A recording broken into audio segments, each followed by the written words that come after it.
Hi everyone, welcome back to my channel. So this is the third video for your oral radiology series. So आज हम एक topic पढ़ने वाले हैं, एक छोटा सा टॉपिक, एक कॉन्सेप्ट है rather, that is known as heel effect.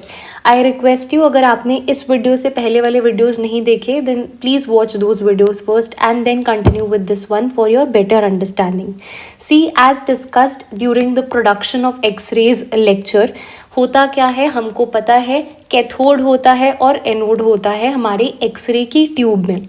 जब हम हाई करंट फ्लो करवाते हैं, हाई वोल्टेज अप्लाई करते हैं अक्रॉस द ट्यूब, एक्सरे का ट्यूब, व्हाट हैपन्स, कैथोड वाली साइड से इलेक्ट्रॉन्स निकलते हैं, एनोड के ऊपर जाकर स्ट्राइक करते हैं एंड फाइनली वहाँ से हमारे एक्सरेज जो हैं वो प्रोड्यूस होते हैं. ये हम ऑलरेडी एक्सरे प्रोडक्शन में डिस्कस कर चुके हैं. So there is a concept involved in this known as Heal effect. What is that? See what happens. अब जो एक्सरे का बीम निकल रहा है, ये एक्सरे की बीम की इंटेंसिटी थ्रू आउट सेम नहीं होती. It is not constant, right. जो इंटेंसिटी है इस एक्सरे बीम की, जो एक्सरे ट्यूब को लीव कर रही है, this is not uniform through out.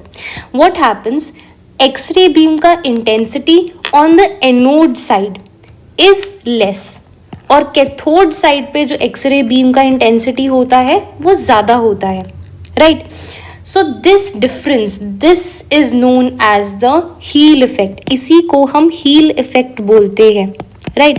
For example, आपकी अंडरस्टैंडिंग के लिए ये आपका सेंट्रल रे है, ठीक है.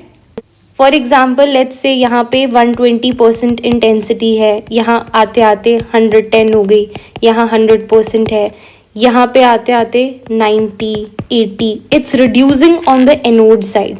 कैथोड साइड पे इंटेंसिटी एक्सरे बीम का हाई होता है और एनोड साइड पे कम होता है. This is known as your heel effect. Question उठता है कि ऐसा क्यों कि एनोड साइड पे आते आते इंटेंसिटी एक्सरे का कम होता है. ऐसा इसलिए the number one reason is self absorption. अब आप खुद सोचो, ये आपका कैथोड है, ये समझाने के लिए बता रही हूँ मैं आपको, ये आपका एनोड है, यहाँ आए आपके इलेक्ट्रॉन की बीम आई एंड यहाँ पे आपका एक्सरे प्रोडक्शन हुआ, ओके. एनोड की साइड वाला जो एक्सरे था उसका इंटेंसिटी कम है और यहाँ वाली कैथोड वाली साइड का जो एक्सरे बीम है उसका इंटेंसिटी ज़्यादा है. ऐसा इसलिए एक्सरे फोटोन बीम एनोड तक आते आते क्या होगा, एनोड तक आते आते उसका इंटेंसिटी कम होता जाएगा बिकॉज कुछ एक्सरे फोटॉन्स जो हैं वो अब्जॉर्ब हो जाएंगे during the whole path, right. X-ray photons जो निकल रहे हैं, जो एनोड साइड तक आ रहे हैं, एनोड साइड तक आते आते उनका सेल्फ अब्जॉर्प्शन हो जाएगा जिसकी वजह से इंटेंसिटी कम हो जाएगा. So the first reason is self absorption and the second reason is inverse square law. We will discuss this. See what is your inverse square law. Inverse square law states that, एक equation याद रखनी है आपको इसके लिए, which is I1 by I2 is equals to D2 का whole square divided by D1 का whole square, where I is obviously the intensity, right. इसका मतलब क्या है कि इंटेंसिटी एक्सरे बीम का at a given point, okay, at a given point, this is dependent on the distance of object from the focal spot. ये D क्या है, this D is the distance of object from the focal spot. I hope you know what is focal spot. हमने last video में पढ़ रखा है. वो point anode पे जहाँ से आपकी एक्सरेज निकल रही हैं उसको आप फोकल स्पॉट बोलते हो. तो फोकल स्पॉट का डिस्टेंस आपके ऑब्जेक्ट से, object in dental is your tooth, right. So the distance between the focal spot and the object is what we have written over here, D, ठीक है. तो क्या हुआ, जो इंटेंसिटी है एक्सरे बीम का, it is inversely proportional to the square of the distance between the object from the source, right. So ये आपका है inverse square law. Now the question arises, how are you going to decrease this heel effect? आप इस heal effect को decrease कैसे करोगे? तीन तरीके हैं जिससे आप इस हील इफेक्ट को डिक्रीज कर सकते हो। Number one, what you do, आप एनोड एंगल को इंक्रीज करोगे।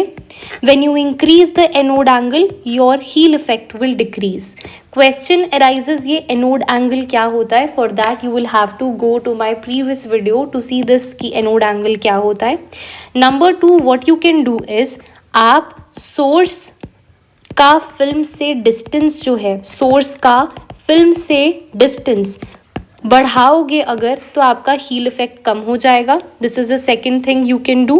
एंड नंबर थ्री, अगर आप फील्ड साइज को डिक्रीज करोगे तब भी आपका हील इफेक्ट कम होगा। So three things you can do to decrease this heel effect. Number one, you increase the anode angle. Number two, you increase the source film distance.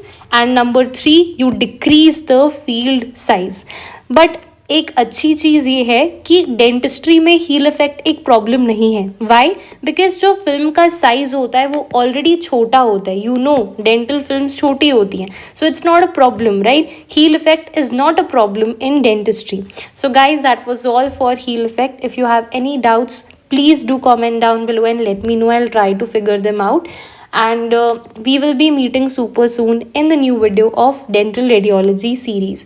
If you like the video, please don't forget to like, share and subscribe to my YouTube channel. Thank you so much for watching.